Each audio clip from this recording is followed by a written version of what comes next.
de Dieu. Ça n'a rien à voir avec des anges. Les fils de Dieu, vous allez remarquer que lorsque nous lisons Genèse 34, nous allons voir que Rebecca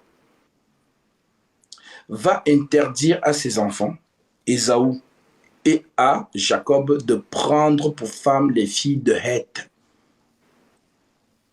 qu'on appelait les Cananéennes.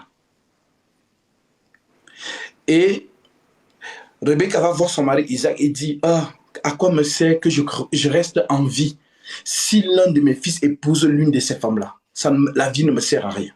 Alors Jacob comprend que non, ma femme n'aime pas ces femmes-là. Alors il interdit à Jacob de prendre pour femme les filles de Heth, dont les filles des Cananéens, mais d'aller dans la maison de la sœur du frère de sa mère, dont Laban, et de prendre une femme là-bas, d'où il va prendre Rachel et Léa. Donc, vous voyez ici que Isaac, ici, interdit à ses enfants de prendre les filles des Cananéens, parce qu'on sait que ce sont des filles qui aiment invoquer les idoles, et vous allez voir que Dieu, je vais lire vite ça, Deutéronome chapitre 18, Deutéronome 18, l'Écriture dit, alors,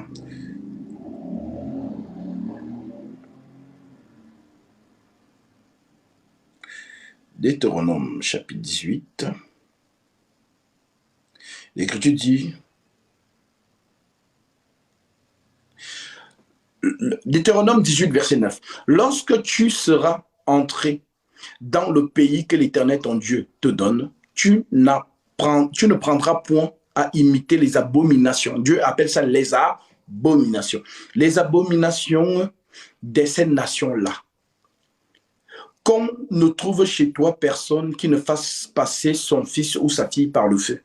Personne qui exerce le métier de devin, d'astrologue, d'augure, de magicien, d'enchanteur. Personne qui consulte ceux qui invoquent les esprits ou qui disent la bonne aventure. Donc dire la bonne aventure, c'est ça qu'on appelle les prophéties avec l'esprit de Python.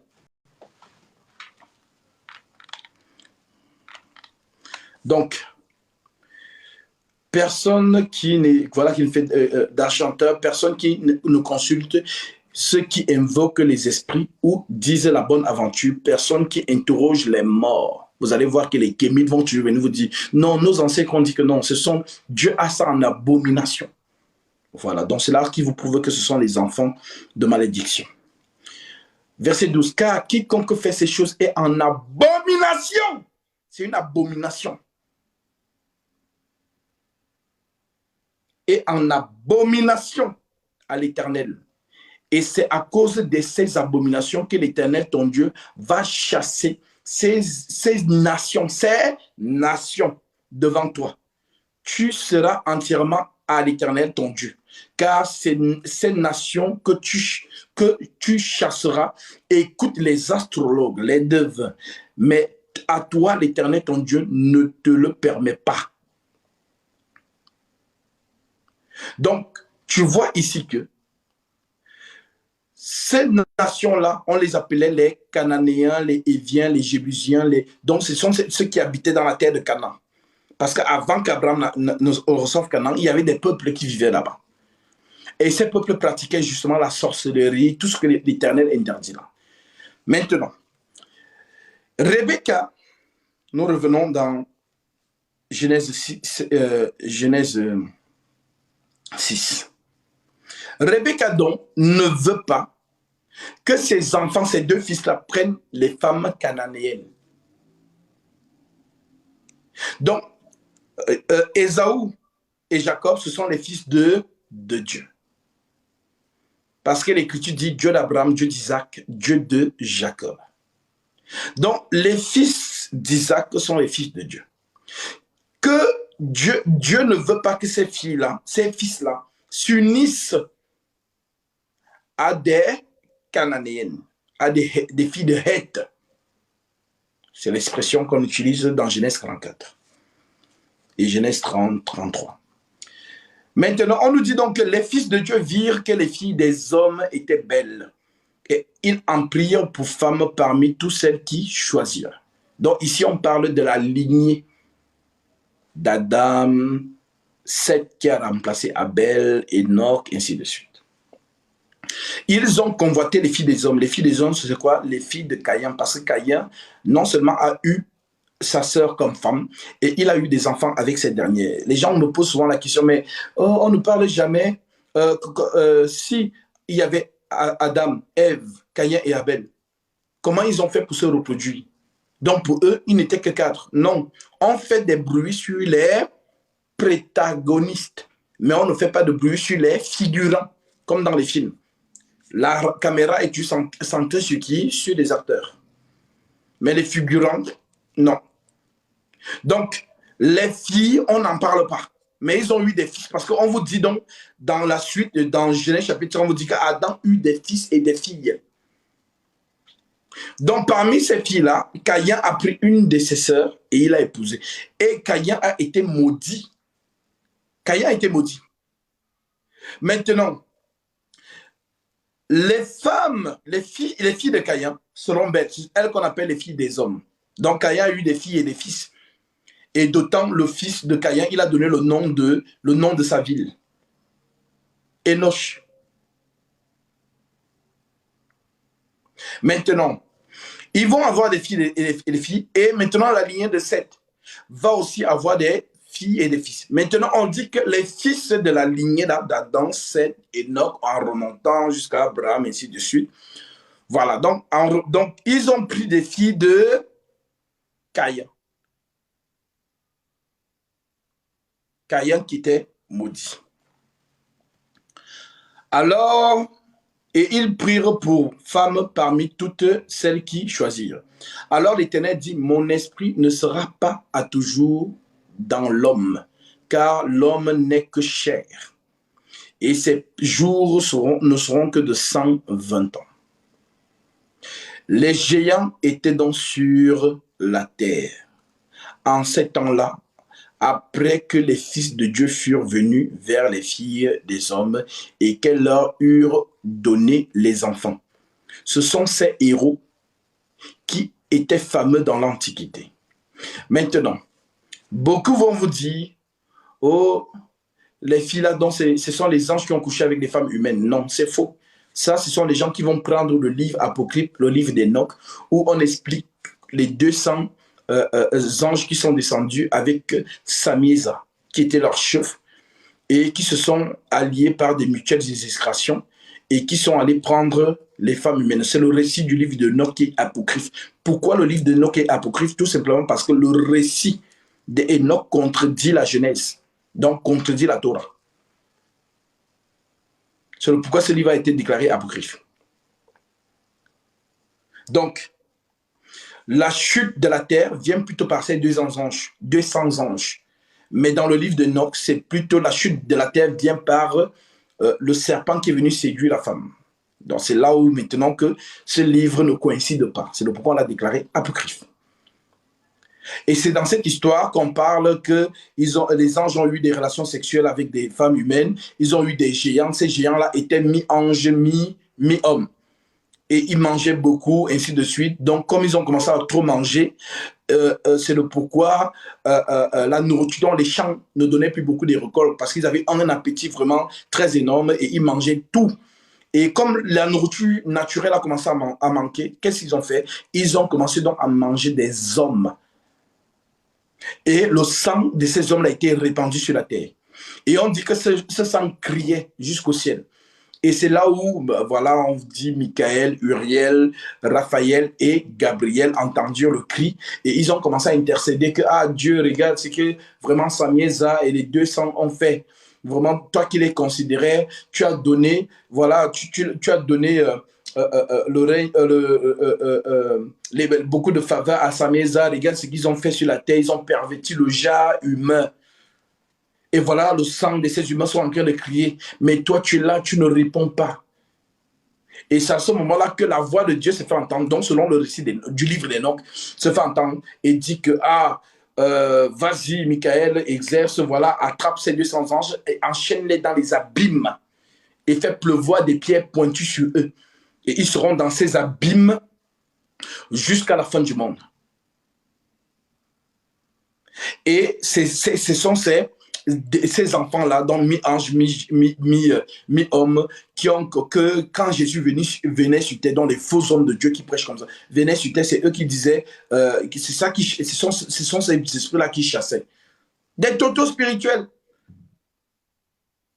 Donc, pour brosser, pour enlever ça, cette confusion de vos esprits, parce que c'est ceux qui ont cru comme ça, enlever ça de votre esprit. Donc ici, on parle de la descendance de Seth et de la descendance de Caïn, parce que Seth, c'est lui qui a remplacé Abel.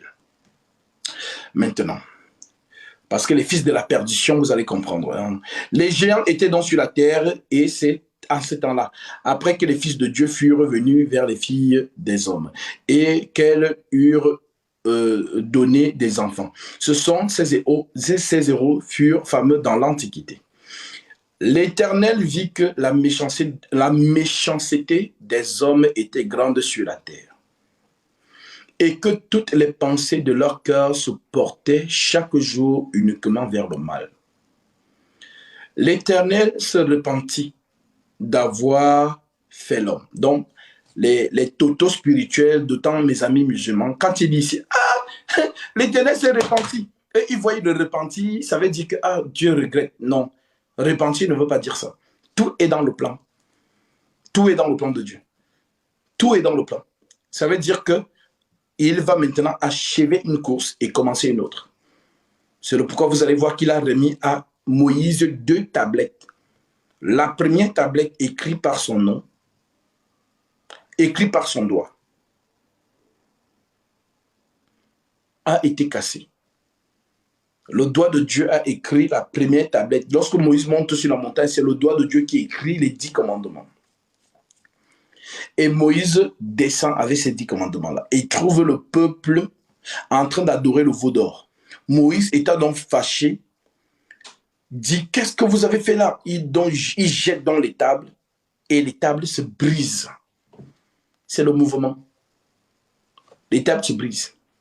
Maintenant, les enfants d'Israël commencent à pleurer. Ah non, Moïse, vraiment, excuse-nous, vraiment, voilà que nous n'avons plus la loi de Dieu. S'il te plaît, est-ce que tu peux remonter vers Dieu pour que celui-ci nous redonne des lois?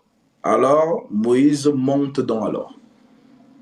Et Moïse va dire à Dieu, donc c'est Dieu qui dit à Moïse que voilà le peuple que tu as laissé en bas là-bas sur la terre. Ils se sont détournés contre moi et contre toi. Ils sont en train de faire n'importe quoi là-bas. Donc, quand il descend, il voit ça, il jette dans. Et il remonte sur la montagne. Maintenant, lorsqu'il remonte, ce n'est plus le doigt de Dieu qui va écrire, c'est le doigt de Moïse lui-même qui va écrire. C'est le pourquoi Jésus disait toujours, Moïse vous a dit. Donc, c'est le doigt de Moïse parce que Moïse, c'est un homme fait Dieu. Et Jésus, c'est un Dieu fait homme. Donc, la repentance ici ne veut pas dire que Dieu s'est répandu. Ah, son plan vraiment a échoué. Donc, il se dit, mais comme tel un ingénieur qui crée un ordinateur, maintenant, le bouton ne fonctionne plus bien. Il se dit, mais qu'est-ce qui ne va pas avec cet ordinateur? Donc, je vais rouvrir l'ordinateur pour voir cette pièce-là et tout. Non, ça n'a rien à voir. Maintenant, l'Éternel se repentit d'avoir fait l'homme sur la terre et il fut affligé dans son cœur. Et l'Éternel dit, j'exterminerai de la face de la terre l'homme que j'ai créé, depuis l'homme jusqu'au bétail, aux reptiles et aux oiseaux du ciel, car je me repens de les avoir faits. Ça, c'est la suspension du premier livre, c'est-à-dire de la première pierre qui a été cassée, et la deuxième pierre dont maintenant va prendre le relais. Déluge. 8. Mais Noé trouva grâce aux yeux de l'Éternel. Est-ce que c'est parce que Noé faisait les bonnes choses? Non. Noé a trouvé grâce. La grâce veut dire c'est une faveur imméritée. Ça veut dire que tu fais partie des gens qui ont fait n'importe quoi. Mais bon, je te fais grâce. Je te sauve. Donc je te conserve pour perpétuer ce que je veux faire à nouveau. Donc, ici, on vous montre que, voilà, ça, quand on va voir ça dans l'Apocalypse, c'est-à-dire les choses anciennes ont disparu, les choses nouvelles, la Jérusalem céleste et tout ça. Donc, Vous allez comprendre ça plus tard lorsqu'on parlera de ça dans l'Apocalypse. Noé engendra mais Noé trouva grâce aux yeux de l'Éternel. Voici la postérité de Noé.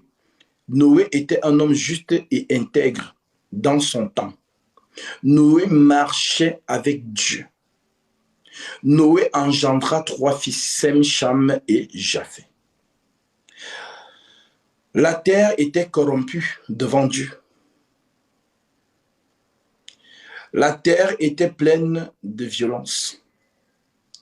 Dieu regarda la terre et voici, elle était corrompue. Car toute chair avait corrompu sa voix sur la terre. Toute chair. C'est pourquoi j'ai dit y compris Noé, dans quel sens? Dans le sens où Noé va trouver grâce aux yeux de Dieu. Donc Dieu va le déclarer juste. Dieu regarda la terre et voici, elle était corrompue. Car toute chair était corrompue, sa voix sur la terre. Avait corrompu sa voix sur la terre. Alors Dieu dit à Noé, la fin de toute chose est arrêtée. Ici, c'est l'image de la fin du monde.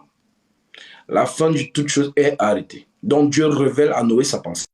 La fin de toute chose est arrêtée. Pardez vers moi, car ils ont rempli la terre de violence. Voici, je vais les détruire avec la terre. Mais fais-toi une arche de bois de cophère. Le bois de cophère. Tu disposeras cette arche en cellules et tu l'enduiras de poids en dedans et en dehors. Voici comment tu la feras. L'arche aura 300 coudées. Quand on parle de coudées, c'est une mesure. Donc, c'est un peu, quand on parlait de coudées, c'est du coude jusqu'au doigt là-bas. C'est ça qu'on appelle les coudées, donc les mesures. Donc, fais-toi une arche de bois de cophère. Tu disposeras cette arche en cellules. Donc, il y avait 3 cellules dans l'arche. Donc, ici, Dieu vous parle du tabernacle, mais les gens n'ont pas compris. Parce que ce sont ces mouvements. Le lieu saint, le lieu très saint et le parvis. Et l'arche symbolise quoi? L'arche, ce sera un royaume. Et les gens vont entrer dans ce royaume-là. Donc, c'est pareil avec Moïse. On dit qu'ils ont été baptisés en Moïse. Avec Noé, on dit qu'ils ont été baptisés en Noé. C'était une figure de baptême. Donc, ça veut dire quoi? Ça veut dire que Jean-Baptiste annonce, repentez-vous car le royaume de Dieu est proche. En d'autres termes, l'arche de Noé est proche. Donc, ce royaume est invisible. Donc, tout homme qui croit à ce que Noé est en train de dire, venez, l'arche va, le déluge va venir. Tous ceux qui croient entrent dans le royaume des cieux. Donc, le royaume des cieux est invisible, c'est la parole de Christ. Donc, quiconque croit maintenant est entré dans l'arche de Noé. Donc, vous allez comprendre que la pensée, parce que quand vous lisez en français, non, c'est une histoire, mais quelle est la pensée cachée derrière chaque écriture? Voilà. Donc, il dit donc, alors Dieu dit à Noé, fais la fin de toute chose, la fin de toute chair est arrêtée par devers moi, car ils ont rempli la terre de violence. Voici, je vais les détruire avec la terre. Fais-toi une arche de bois de cophère, tu disposeras cette arche en cellules, et tu l'enduiras de poids en dedans et en dehors. Voici comment tu la feras. L'arche aura 300 coudées de longueur, 50 coudées de largeur et 30 coudées de hauteur. Tu feras à l'arche une fenêtre que tu réduiras à un coudé. En haut, tu établiras une porte sur le côté de l'arche et tu construiras un étage inférieur, une seconde et une troisième. Donc, c'était en 3 dispositions. Le lieu saint, le lieu très saint, le lieu saint et le parvis. Et moi, je vais faire venir le déluge sur la terre pour détruire toute chair ayant souffle de vie sous le ciel. Tout ce qui est sur la terre périra, mais j'établis mon alliance avec toi. Avec qui? Noé. On parle de quel Noé? C'est un Noé prophétique. Voilà. Donc, c'est le langage de Dieu. Vous allez comprendre comment il marche. Comme ça, Quand vous écoutez Gatsby, vous ne lisez plus la Bible en français, mais vous lisez la Bible en esprit. Mais j'établis mon alliance avec toi. Tu entreras dans l'arche, toi et tes fils, ta femme et la femme de tes fils avec toi. Il y avait combien de personnes dans l'arche? Les totos spirituels vont dire, ah, il y avait 8 personnes. Non, il n'y avait pas 8 personnes. Il n'y avait qu'une seule personne. Et la personne qui était dans l'arche, c'était le 6e jour. Parce que la femme, c'est la côte de l'homme. Les enfants, c'est la semence de l'homme. Donc, en réalité, il n'y a que Noé dans le rassemblement. C'est ça l'église corps du Christ. On dit, vous êtes les membres, les morceaux du corps de Christ. Donc, lorsque tous les morceaux sont rassemblés, bah, c'est le corps du Christ. On dit que le corps, c'est l'église et la tête, c'est le chef d'un Christ. Donc, c'est ce mariage qu'on appelle l'enlèvement. Ça veut dire que lorsque le corps, la tête vient se coller à son corps. C'est ça le mariage. Les noces de l'agneau. Donc, ici, dans l'arche, ce que je veux que vous compreniez, c'est qu'il n'y a pas 8 personnes, mais il y a une seule personne. C'est lui qui fait les 8. Et le chiffre 8, c'est le chiffre de l'absolu.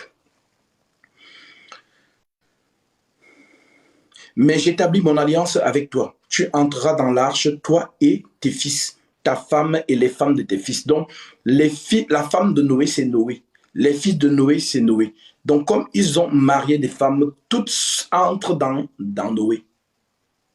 De tout ce qui vit, toute chair, tu feras entrer dans l'arche 2 de chaque espèce. 2 de chaque espèce, mâle et femelle, pour les conserver en vie avec toi. Il y aura un mâle et une femelle. Donc, je vous ai dit, dans l'arche là, il n'y a qu'une seule personne. C'est le 6e jour. Le 6e jour représente quoi? Qu'est-ce qui s'est passé le 6e jour? On va lire Genèse chapitre 1 pour voir ce qui s'est passé le 6e jour. Voilà, là, ce n'est pas ribobori baba. Là, le cerveau s'arrête ici. Maintenant, c'est l'esprit de la prophétie, le décode des Écritures. Voilà, ici, ce n'est pas viens, Jésus, tu seras marié. Alléluia. Amen. Non, c'est pas ça ici.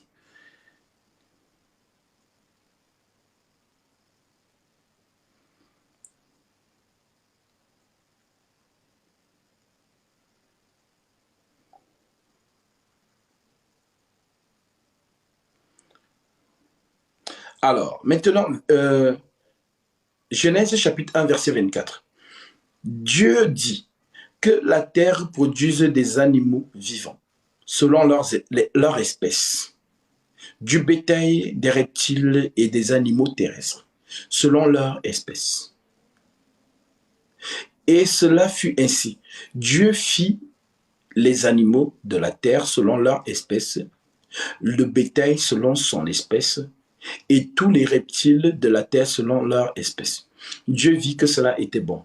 Puis Dieu dit, faisons l'homme à notre image, selon notre ressemblance, et qu'il domine sur les poissons de la terre, sur les oiseaux du ciel, sur les bétails, sur toute la terre et sur tous les reptiles qui rampent sur la terre. Dieu créa l'homme à son image, et il le créa à l'image de Dieu. Il créa l'homme et la femme, Dieu les bénit, et Dieu leur dit, soyez féconds, multipliez, remplissez la terre et l'assujettissez et dominez sur les poissons de la mer, sur les oiseaux du ciel et sur tout animal qui se meut sur la terre. C'est Noé. Ah, maintenant tu commences à te gratter la tête. Comment ça c'est Noé? C'est Noé. Parce que lorsque l'autre Dieu met Adam et Ève dans le jardin d'Éden, le plan, ce n'est pas qu'ils pêchent. Parce qu'ils étaient dans le jardin d'Éden, mais ils n'avaient pas de bébé. Ils n'avaient pas d'enfant. C'est après le péché qu'ils sont chassés. Parce que dans la présence de Dieu, il n'y a pas de sexe. Dans la présence de Dieu, c'est l'adoration.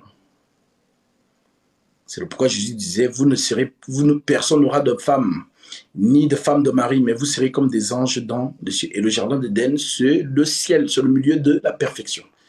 C'est le pourquoi il n'y avait pas de sexe. Maintenant, c'est après le péché qu'ils sont chassés du lieu de Dieu, se retrouvent sur la terre maudite, et c'est là-bas qu'ils vont avoir les enfants. Genèse 4, Adam connut Ève, et elle conçut et enfanta Caïn.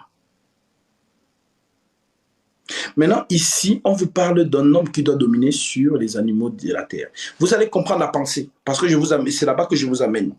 Vous allez comprendre la pensée. Parce qu'ici, on a suspendu, donc on va suspendre tout ce qui est d'Adam.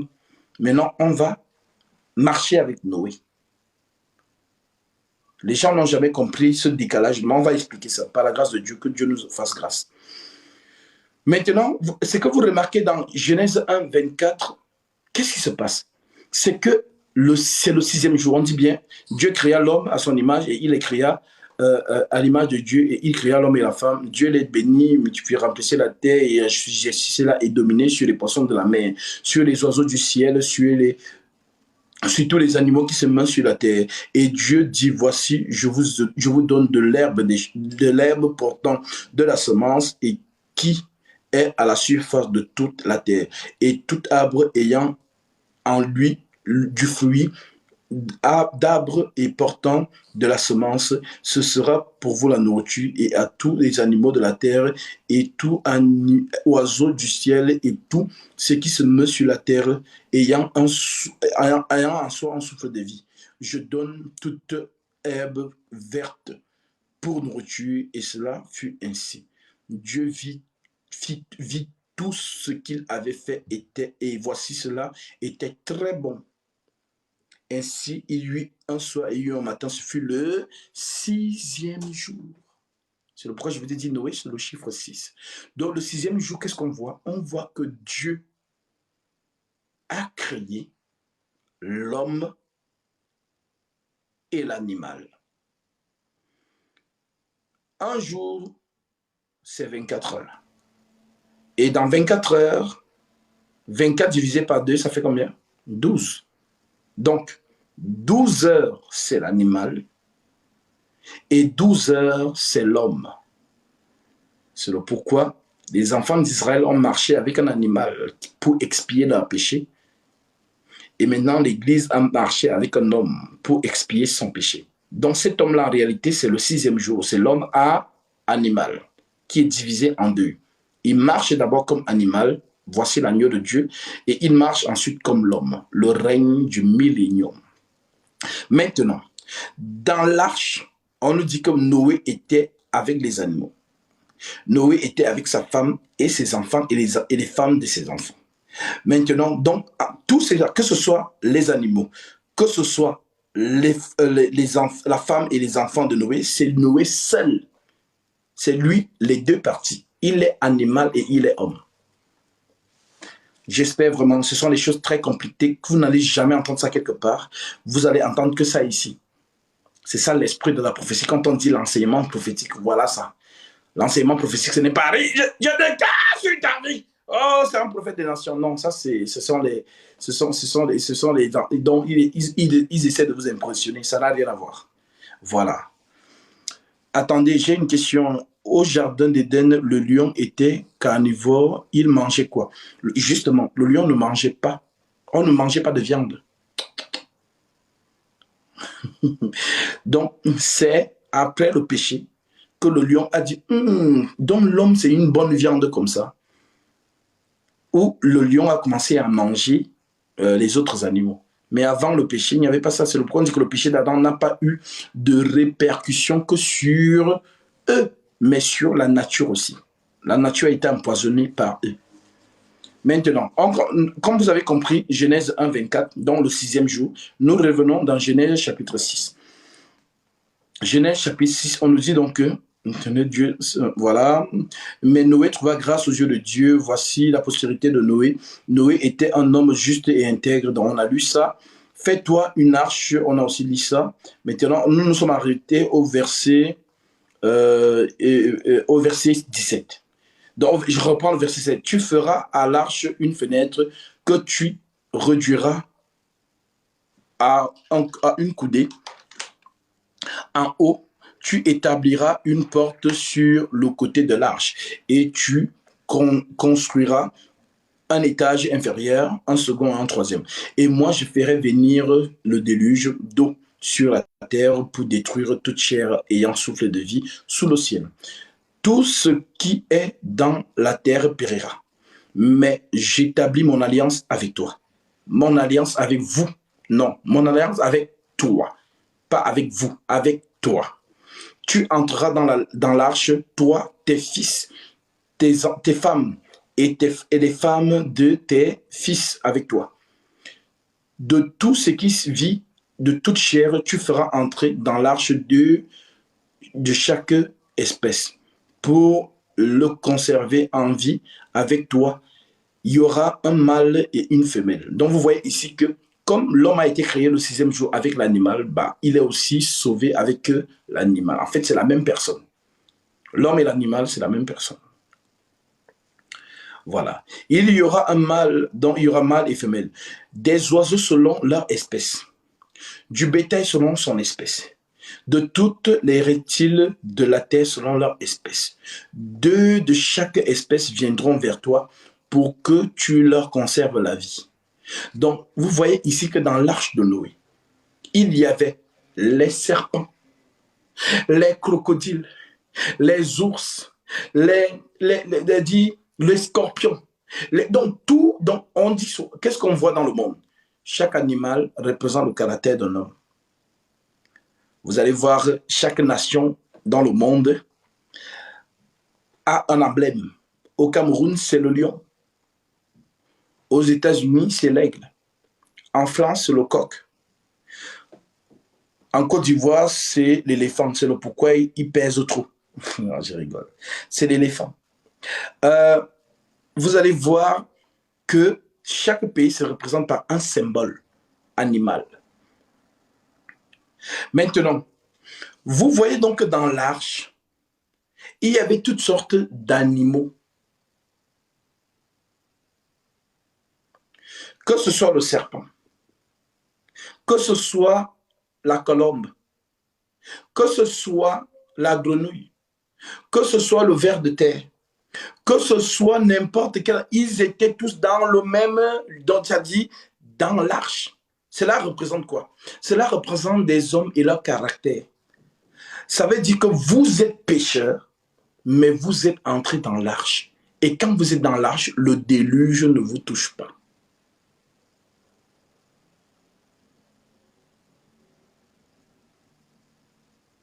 Maintenant, on vous montre ici que si un sorcier est dans l'arche et que le déluge descend, le sorcier sera sauvé. Parce qu'il est où? Dans l'arche. C'est donc l'arche de Noé. C'est la maison qui avait la porte où on devait mettre le sang de l'agneau sur la porte. Vous voyez comment Dieu parle? C'est le langage de Dieu. Je me demande vraiment, est-ce que vous comprenez? Est-ce que vraiment vous comprenez? Exode chapitre 12, verset 2.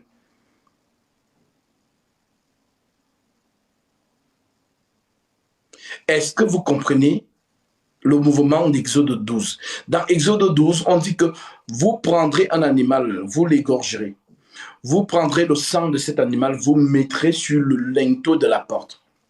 Maintenant, toute personne qui se trouve à l'intérieur de la maison, que tu sois sorcier, que tu sois violeur, bandit, escroc, agresseur, vraiment tout ce que vous connaissez là, le fait que tu te trouves dans la maison, là où il y a le sang sur la porte, ben lorsque le jugement passe, ben cette maison est invisible. On ne te voit pas. C'est ça l'arche de Noé. C'est ce que j'aimerais que vous puissiez comprendre. C'est le pourquoi Dieu vous a montré ce langage ici.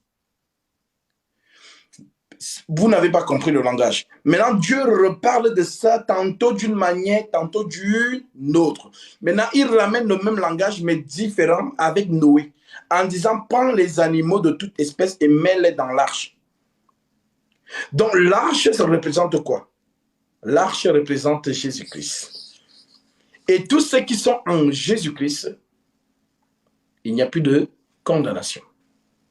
La condamnation, c'est le déluge. Ceux qui se trouvent dans l'arche, le déluge ne va pas les toucher. Est-ce que vous voyez? Est-ce que vous comprenez vraiment? Parce que je n'ai pas envie d'avancer pour avancer. Parce que lorsque nous sommes en train de déchiffrer ces choses, c'est pour que vous compreniez. Donc, vous comprenez donc maintenant le discours de Dieu parle tantôt d'une manière, tantôt d'une autre, et là, on y prend garde. Le poisson était-il resté dans l'eau du déluge?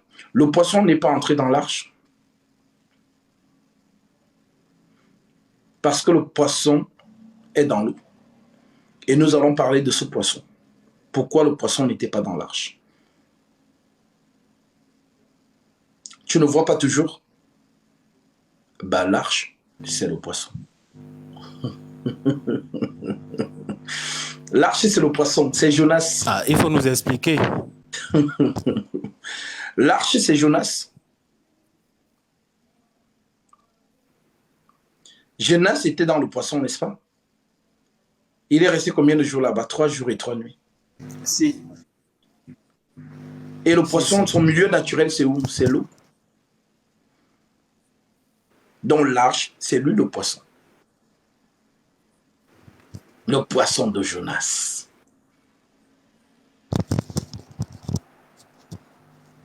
Là, on est en train de monter en révélation. Hein?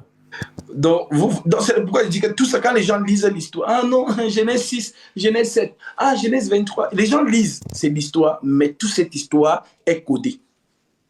Tout ça, c'est codé, le mystère de tout ce que vous lisez. Même quand vous voyez Cyrus avec une femme appelée Vashti, maintenant, il refuse Vashti, il est maintenant avec Esther. Toi, tu lis, tu dis, ah, c'est l'histoire. Mais en réalité, c'est une histoire qui te parle de Jésus-Christ. Le mystère est en Christ. Lorsque tu vois Abraham qui fait le combat avec les rois, Genèse chapitre 14, toi, tu dis, Abraham revient de la guerre, il a donné la dîme de tous ses butins. Mais c'est une histoire qui parle de Christ, le combat des rois. Donc, toute écriture est codée. Et il y a une pensée derrière l'écriture. Lorsque vous voyez Samson avec les Philistins, cette crèche, Dalila, ça parle de quoi? Le mystère, c'est quoi? C'est ça qu'on appelle l'enseignement. L'enseignement décode des mystères. C'est là que vous allez voir qui est enseignant et qui n'est pas. L'enseignant, je peux être... Oh, vraiment, Dieu vous aime, alléluia! Amen. Ah, vraiment, je vois une sœur ici, elle a un soutien rouge. Oh, Riboreché. Alléluia. Amen. Vraiment, mes frères, Dieu vous aime. Vraiment, si tu n'es pas encore marié, prie Dieu, il va te donner le mariage. Alléluia. Amen. Ce n'est pas l'enseignement. Ce n'est pas l'enseignement. Donc, plus vous allez m'écouter, vous n'allez plus jamais écouter ces hommes-là. Donc, ne m'écoutez pas. Parce que si vous m'écoutez, vous n'aurez plus l'oreille pour ces hommes-là. Vous allez comprendre directement que non, ce sont des pigeons. En fait, ils ne nous prêchent rien du tout. Ils passent leur temps à nous cocher à longueur de journée.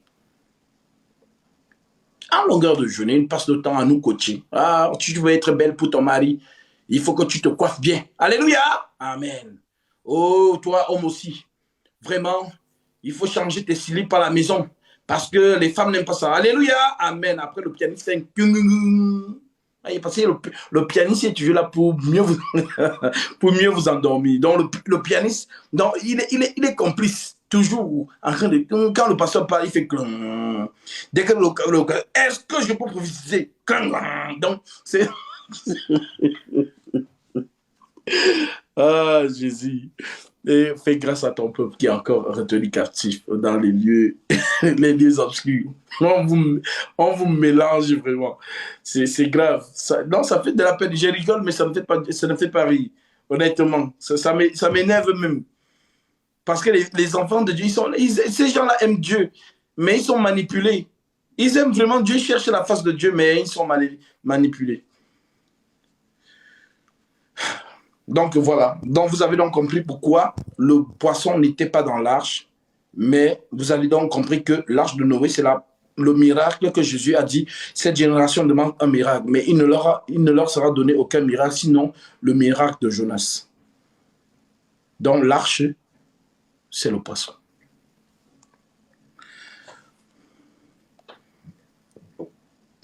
Pardon.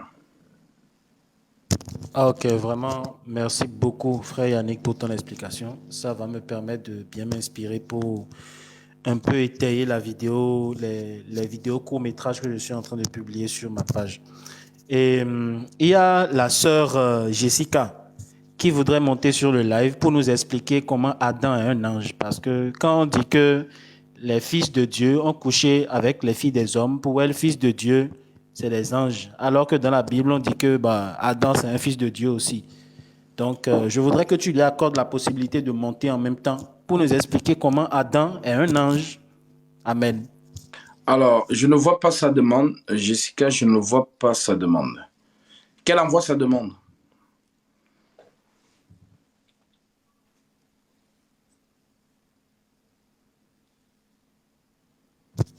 Jessica, si tu es toujours sur le live, il faut envoyer ta demande. Hein.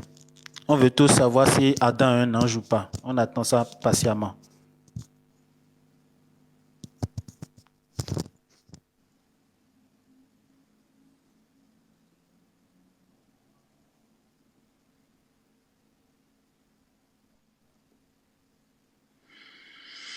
Salut, salut, salut. Shalom à ceux qui nous rejoignent. Shalom, shalom.